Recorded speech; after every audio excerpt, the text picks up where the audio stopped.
विनस्मा academy online platform में आप सभी का स्वागत है। आज हम लोग इस वीडियो के माध्यम से एक अधिनियम के बारे में अध्ययन करेंगे जो कि अभी हाल में चर्चा में बना हुआ था, जिसका नाम है उपभोक्ता संरक्षण अधिनियम 2019। यह अधिनियम आपके पेपर नंबर 7 में भी बताया गया है, तो इसके बारे में अध्ययन करना हमारे लिए ज़रूरी है क्योंकि इससे संबंधित क्वेश्चन आपके मुख्य परीक्षा में पूछे जा सकते हैं। तो चलिए देख लेते हैं इस अधिनियम के बारे में। तो इस अधिनियम को स्टार्ट करने से पहले इसकी पृष्ठभूमि देख लेते हैं कि हमको किस किस पहलुओं पर चर्चा करना है।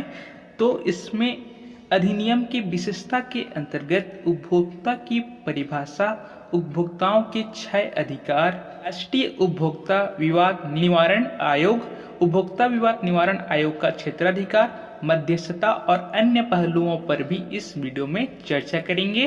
तो सबसे पहले हम लोग उपभोक्ता संरक्षण अधिनियम के प्रारंभ की ओर नजर डाल लेते हैं। तो देखते हैं प्रारंभ में यदि देखा जाए तो यह जो लागू हुआ था अधिनियम 20 जुलाई 2020 से लागू हुआ था। अब आपको यह ध्यान देना है कि उपभोक्ता संरक्षण अधिनियम यह मूल अधिनियम है जो कि 1986 में बना हुआ था, परंतु अभी हाल ही में उपभोक्ता संरक्षण अधिनियम 1986 को संशोधन किया गया है और यह अधिनियम अब उपभोक्ता संरक्षण अधिनियम 2019 बन चुका है और यह लागू अभी हाल ही में हुआ है 20 जुलाई 2020 से। अब हम लोग देख लेते हैं कि इस अधिनियम के तहत क्या क्या विशेषताएं, क्या क्या संशोधन कार्य किया गया है। तो इस अधिनियम के तहत उपभोक्ता की परिभाषा को भी सुनिश्चित किया गया है। देख लेते हैं कि उपभोक्ता की परिभाषा क्या है। तो उपभोक्ता वह व्यक्ति है जो अपने उपयोग हेतु किसी भी वस्तु को खरीदता है या फिर किसी सेवा को प्राप्त करता है, उसे हम लोग उपभोक्ता के नाम से जानेंगे। क्वेश्चन आपसे ऐसा भी पूछा जा सकता है कि उपभोक्ता किसे कहते हैं, लिखिए। ठीक है, तो इसके लिए भी आप तैयार रहिए। अब देखते हैं कि जो उपभोक्ता किसी भी वस्तु को यदि खरीदेगा या किसी सेवा को प्राप्त करेगा तो किस माध्यम से प्राप्त करेगा, तो उसे हम लोग उपभोक्ता की श्रेणी में रखेंगे। तो इसके अंतर्गत इलेक्ट्रॉनिक तरीके, tele shopping, multi level marketing या प्रत्यक्ष खरीदी, डायरेक्ट रूप से यदि हम लोग किसी चीज को परचेस करते हैं तो ये सभी टेक्निक आपके उपभोक्ता के अंतर्गत आ जाएंगे, चाहे वह ऑफलाइन की तरह से वह खरीदी करे या ऑनलाइन के तरह से लेन देन करें, ये सभी इसके अंतर्गत शामिल होंगे। अब हम लोग देख लेते हैं कि किसे हम लोग उपभोक्ता नहीं कहेंगे। तो ऐसे व्यक्ति को इसके अंतर्गत शामिल नहीं किया जाएगा जो दोबारा बेचने के लिए किसी वस्तु को हासिल करता है। जैसे कि आप एग्जाम्पल में दुकानदार को ले सकते हैं। वह दुकानदार अपने प्रयोग के लिए किसी वस्तु को खरीदता नहीं है, बल्कि वह वस्तु को खरीदता है उसे बेचने के लिए, न कि प्रयोग करने के लिए। तो इस स्थिति में उसे हम लोग उपभोक्ता की श्रेणी में नहीं रखेंगे। अर्थात व्यावसायिक उद्देश्य के लिए किसी वस्तु या सेवा का क्रय जो कोई व्यक्ति करता है तो वह उपभोक्ता नहीं कहलाएगा। ओके, अब हम लोग देख लेते हैं कि इसके अंतर्गत उपभोक्ताओं को 6 अधिकार दिए गए हैं। कौन कौन से 6 अधिकार दिए गए हैं नवीन संशोधन के तहत, तो देख लेते हैं। पहला जो है आपका सुरक्षा का अधिकार, आपको डायग्राम में दिख रहा होगा कि सुरक्षा का अधिकार, ठीक है। दूसरा आपको सूचना प्राप्त करने का अधिकार, चुनने या निर्णय करने का अधिकार। चुनने या निर्णय करने का अधिकार मतलब कि जैसे कि आप किसी दुकान में जाते हैं और दुकानदार बहुत सारे किसी एक प्रोडक्ट का वैरायटी बहुत सारे आपके सामने रखता है और दुकानदार आपको बोलता है कि आप इसी कंपनी का सामान खरीदेंगे, ठीक है। तो वहां पर उसकी मर्जी नहीं चलेगी बल्कि आपकी मर्जी चलेगी। अर्थात आपको किसी भी वस्तु को, किसी कंपनी के वस्तु को खरीदने या फिर चुनने का अधिकार आपको प्राप्त है। दुकानदार किसी भी प्रकार की मनमानी यहाँ पर नहीं कर सकता है। सूचना प्राप्त करने का अधिकार मतलब कि उपभोक्ता किसी भी प्रकार की सूचना प्राप्त कर सकता है, उसका डिटेल भी जान सकता है कि यदि मान लेते हैं कि कोई कंपनी किसी वस्तु का उत्पादन कर रही है तो उस उत्पादन करने के लिए क्या क्या वहाँ मटेरियल यूज हुआ है, तो इन सब की जानकारी, इन सब की सूचना वह भी प्राप्त करने का हकदार है। अपनी बात सुनाने का भी अधिकार इस अधिनियम के तहत दिया गया है। शिकायत निवारण का अधिकार दिया गया है, अर्थात यदि उपभोक्ता को दुकानदार से किसी भी प्रकार की कंप्लेंट होगा तो उसे उसका निवारण करने का भी अधिकार इस अधिनियम के तहत दिया गया है। और उपभोक्ता शिक्षा का अधिकार भी इसके तहत दिया गया है। उपभोक्ता शिक्षा बहुत ही जरूरी है। यदि किसी भी उपभोक्ता को किसी वस्तु के विषय में यदि जानकारी नहीं होता है, तब भी कंडीशन में वह उसके साथ अनैतिक व्यवहार कर सकता है। इसलिए उपभोक्ता शिक्षा होना बेहद ही जरूरी है। ठीक है, इस फिगर के माध्यम से इससे देख सकते हैं, जैसे कि आपका द राइट टू सेफ्टी अर्थात सुरक्षा का अधिकार, राइट टू कंज्यूमर एजुकेशन अर्थात उपभोक्ता शिक्षा का अधिकार, the right to be heard अर्थात अपनी बात सुनाने का अधिकार। ये सब आपके डायग्राम की मदद से आप इसे लंबी टाइम तक याद रख सकते हैं। अब हम लोग देख लेते हैं कि केंद्रीय उपभोक्ता संरक्षण प्राधिकरण, इसी अधिनियम के तहत इसकी बातें कही गई है। देख लेते हैं कि आखिर में इस प्राधिकरण, इस अथॉरिटी का गठन क्यों किया गया है। यदि इसे है ना, तो इसका उद्देश्य की बात करें तो उपभोक्ताओं के अधिकारों को बढ़ावा देने, उनका संरक्षण करने और उन्हें लागू करने के दृष्टिकोण से ही केंद्र सरकार CCPA का गठन करेगी। CCPA का पूरा नाम जानने का यदि हम लोग प्रयास करें तो सेंट्रल कंज्यूमर प्रोटेक्शन अथॉरिटी, तो इसका गठन करने का अधिकार आपको केंद्र सरकार की है। तो यह जो अथॉरिटी रहेगा, यह उपभोक्ता अधिकारों के लिए किसी भी अधिकार का उल्लंघन होता है या किसी भी वस्तु का अनुचित व्यापार होता है, या कोई भी दुकानदार अपने वस्तु को या भी कोई कंपनी अपनी वस्तु को बेचने के लिए भ्रामक विज्ञापन छपवाता है, जिससे कि जो भी उपभोक्ता जो होंगे, जो भी कंज्यूमर होंगे, वह भ्रमित हो जाते हैं, तो इन सब मामलों पर यह अथॉरिटी काम करेगा। ये सब तो घटनाएं हो ही जाएगी, परंतु इसका जांच कौन करेगा? तो इसके लिए एक अन्वेषण शाखा होगी, वो भी किसके अध्यक्षता में? तो आपका महानिदेशक की अध्यक्षता में एक CCPA की एक ब्रांच होगी, जो कि इन सब घटनाओं का जांच करेगी, और जांच यदि सही पाता है तो CCPA उस पर कार्रवाई कर सकती है। ठीक है, अब देख लेते हैं इसी के अंतर्गत भ्रामक विज्ञापनों के लिए जुर्माना की राशि क्या निर्धारित किया गया है। ठीक है, CCPA झूठे या भ्रामक विज्ञापन के लिए उत्पादक अथवा प्रचारकर्ता पर 10 लाख रुपए तक जुर्माना लग सकती है। अर्थात कोई भी कंपनी, कोई भी दुकानदार किसी भी प्रकार के अपनी वस्तुओं को बिक्री करने के लिए भ्रामक विज्ञापन देता है तो उसे 10 लाख रुपए तक जुर्माना लग सकता है। और यदि यही अपराध दोबारा करता है तब की कंडीशन में जो जुर्माना की राशि का 5 गुना फिर से उसको देना पड़ेगा, अर्थात 50 लाख रुपया भी बढ़ सकता है। इसके साथ साथ जो प्रोड्यूसर जो होगा उसको 2 वर्ष की कैद की सजा भी हो सकती है। और यही अपराध बार बार यदि वो करता है तब की कंडीशन में यह 2 वर्ष की सजा उसे 5 वर्ष तक भी बढ़ सकती है। तो इस तरह से यहाँ पर इस अधिनियम में कहीं कहीं बातें हैं जो कि एक उपभोक्ता के अधिकारों का एक सही दिशा प्रदान करती है या उपभोक्ताओं को सक्षम बनाने का कोशिश इस अधिनियम के तहत किया गया है। अब देखिए यहाँ पर उपभोक्ता विवाद निवारण आयोग का भी गठन किया जाएगा। तो इसका जो गठन किया जाएगा, यह 3 स्तर पर गठन किया जाएगा। पहला स्तर जो होगा वह आपका जिला स्तर पर इसका एक गठन होगा, अर्थात जिला उपभोक्ता विवाद निवारण आयोग होगा। इसके ऊपर जो आयोग होगा उससे हम लोग राज्य स्तर पर कहेंगे, तो राज्य स्तरीय उपभोक्ता विवाद निवारण आयोग, और इसके ऊपर जो होगा वह राष्ट्रीय स्तर पर होगा, अर्थात राष्ट्रीय उपभोक्ता विवाद निवारण आयोग होगा। तो 3 स्तर पर इस प्रकार के आयोगों का गठन किया जाएगा जो कि उपभोक्ताओं के अधिकारों की रक्षा करेगा।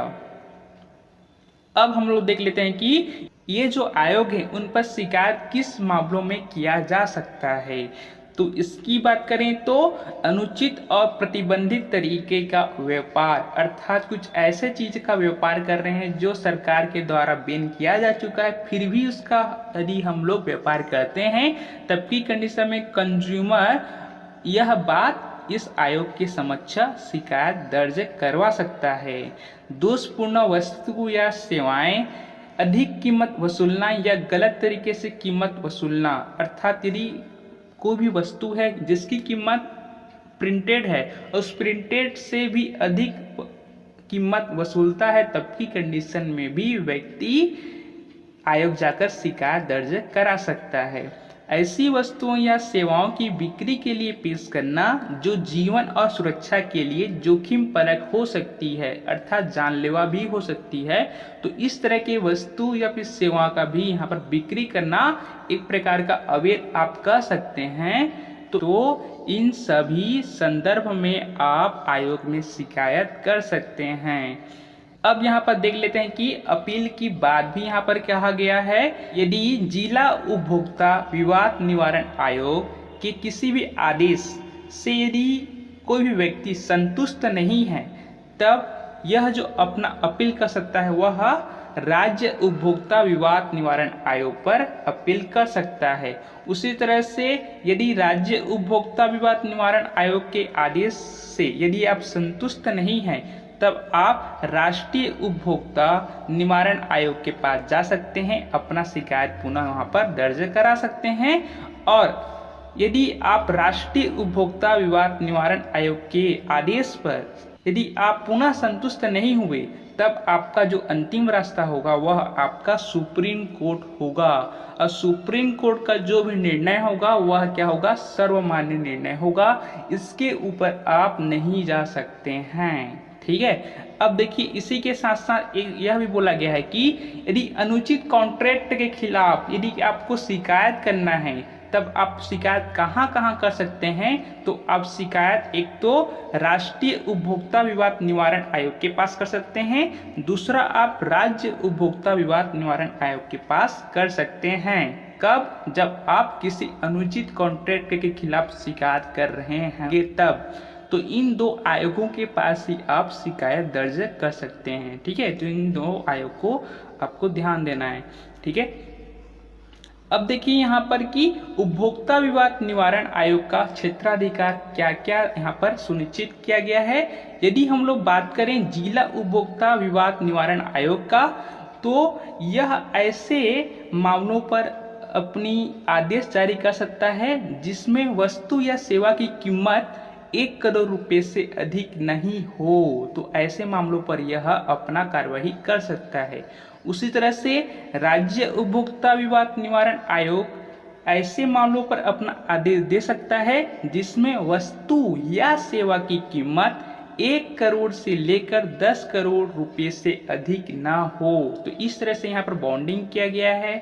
उसी के साथ साथ राष्ट्रीय उपभोक्ता विवाद निवारण आयोग ऐसे मामलों पर अपना आदेश जारी कर सकता है जिसमें वस्तु या सेवा की कीमत 10 करोड़ रुपए से अधिक हो। तो इस तरह के विवादों को सॉल्यूशन करने के लिए 3 स्तरीय जो आयोग का निर्माण किया गया है सभी में बॉन्डिंग रखा गया है ताकि यह अपनी सीमा तक ही अपना निर्णय को सुलझा सके। यदि वही हम लोग पुराने अधिनियम की बात करें तो पहले डिस्ट्रिक्ट लेवल पर यह 20 लाख रुपए से अधिक हुआ करता था, वहीं राज्य स्तर पर 20 लाख रुपए से 1 करोड़ रुपए हुआ करता था, और वहीं राष्ट्रीय स्तर पर 1 करोड़ रुपए से अधिक हुआ करता था। परंतु अभी वर्तमान कंडीशन में देखा जाए तो यहाँ पर बदलाव किया गया है संशोधन के जरिए। ठीक है, तो इन फैक्ट्स को आपको ध्यान देना है। अब देख लेते हैं कि मध्यस्थता वाली बात भी इसमें कहा गया है। नई अधिनियम में मध्यस्थता एक वैकल्पिक विवाद समाधान तंत्र का प्रदान किया गया है, जहां पर शुरुआती निपटान की गुंजाइश मौजूद हो वहां पर मध्यस्थता के लिए उपभोक्ता आयोग द्वारा एक शिकायत उल्लेखित की जाएगी। यह अधिनियम उपभोक्ता आयोगों द्वारा मध्यस्थता के संदर्भ के लिए प्रदान करता है, जहां शुरुआती समझौता होने की गुंजाइश है और पक्ष इसके लिए सहमत हैं तब भी कंडीशन में यहाँ पर आप मध्यस्थता यहाँ पर ला सकते हैं और उपभोक्ता आयोगों के तत्वाधान में स्थापित किए जाने वाले मध्यस्थता प्रकोष्ठों में मध्यस्थता आयोजित की जाएगी। अब यहाँ पर ध्यान देने वाली बात यह है, यदि दोनों पक्ष जो शिकायत करता है और जिसके ऊपर शिकायत किया गया है, यदि दोनों पक्ष मध्यस्थता करना चाहते हैं, तब यहाँ पर आयोगों के द्वारा ही मध्यस्थता प्रकोष्ठों का आयोजन किया जाएगा और इसी के माध्यम से दोनों के मध्य मध्यस्थता स्थापित किया जाएगा और दोनों की इच्छा के साथ साथ मामलों को निपटारा किया जाएगा। अब यहाँ पर आपको ध्यान यह देना है कि मध्यस्थता के माध्यम से जो भी विवाद दोनों के मध्य चल रहा है, यदि उसका निपटारा हो जाता है, तब आप उस निर्णय के खिलाफ किसी भी आयोग, किसी भी उच्च न्यायालय, किसी भी न्यायालय में अपील नहीं कर सकते हैं। अर्थात मध्यस्थता का जो भी निर्णय होगा वह सर्वोच्च निर्णय होगा। ठीक है, तो यही इसमें यह बोलना चाहता है। अब इसी तरह से यहाँ पर इस अधिनियम के तहत ई कॉमर्स पोर्टल के लिए भी कुछ बातें इसमें निहित किया गया है। देखते हैं इसके बारे में। तो ई कॉमर्स पोर्टल को उत्पत्ति देश का भी उल्लेख करना होगा जो उपभोक्ता के ई प्लेटफॉर्म पर खरीदारी करने से पहले उचित निर्णय लेने के लिए सक्षम बनाएगा। अर्थात ये यह कहना चाहता है कि कोई भी ई कॉमर्स पोर्टल रहेगा, यदि वो किसी भी वस्तु को यदि सेलिंग कर रहा है वो भी ऑनलाइन फॉर्म में, तब की कंडीशन में उस ई कॉमर्स पोर्टल को अपना देश का नाम वर्णन वहाँ पर किया जाना चाहिए, ताकि लोग उस ई कॉमर्स पोर्टल के देश के बारे में जान सकें कि वह किस देश का है, हम किस देश के उत्पाद को परचेस कर रहे हैं। यह जानकारी उपभोक्ता को अवश्य होना चाहिए। ऐसा कदम इसलिए उठाया गया है क्योंकि आपको पता ही होगा कि आत्मनिर्भर भारत की अभी अभियान चलाई जा रही है, तो सरकार का सबसे ज़्यादा फोकस मेक इन इंडिया को प्रमोट करना है। हम मतलब भारतीय वस्तुओं को भी ज़्यादा से ज़्यादा परचेस किया जाए, ये प्रमोट करना है। तो इसी उद्देश्य के साथ ही यह बातें इस अधिनियम के तहत लाया गया है। ठीक है, अब देखिए इसके साथ साथ बोला गया है कि ई कॉमर्स प्लेटफॉर्म को भी 48 घंटे के भीतर किसी भी उपभोक्ता शिकायत की प्राप्ति को स्वीकार करना होगा। अर्थात कोई भी उपभोक्ता इस प्लेटफॉर्म में शिकायत करता है तो उसे 2 दिन के भीतर उस शिकायत को एक्सेप्ट करना पड़ेगा, और एक्सेप्ट तो कर लेगा तो जिस तिथि से वह शिकायत किया है उस तिथि से लेकर टोटल 1 महीने के अंदर उस ई कॉमर्स प्लेटफॉर्म को उस शिकायत का निवारण करना पड़ेगा, तभी बनेगा, अन्यथा इसके खिलाफ कुछ कार्रवाई भी किया जा सकता है। तो यह ई कॉमर्स पोर्टल के संदर्भ में इस अधिनियम का तहत निर्धारित किए गए शर्तें हैं। तो दोस्तों यही था आज का हमारा टॉपिक, उपभोक्ता संरक्षण अधिनियम 1986। यदि आप चैनल पे नए होंगे तो चैनल को जरूर सब्सक्राइब कीजिएगा और ज़्यादा से ज़्यादा दोस्तों को शेयर कीजिएगा और बेल आइकन दबाना ना भूलें, ताकि मैं जैसे ही वीडियो अपलोड करूं तो आपको सूचना तुरंत प्राप्त हो सके।